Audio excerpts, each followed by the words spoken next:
जलवा लेके खड़ा बानी बाबा, भोला बाबा अपना दुआ।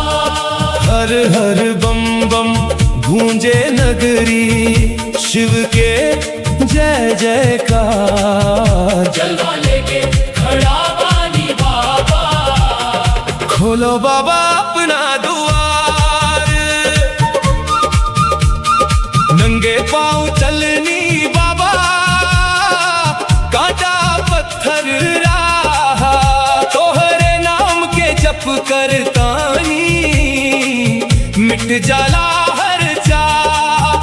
बेल पत्र धतूरा गंगा जल सब कुछ बात यार, एक नजरिया दे दा बाबा, खुल जाव जीवन दुआर।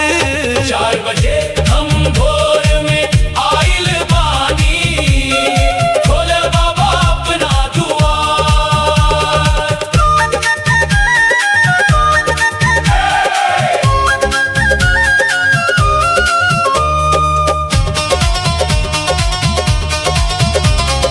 बीरबल गावत आइले, लेके भोले के नाम, डीजे पर गूंजे बोल बम, झूमे सारा धाम।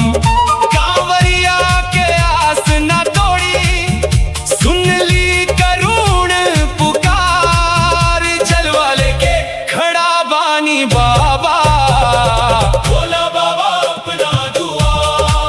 हर हर महादेव।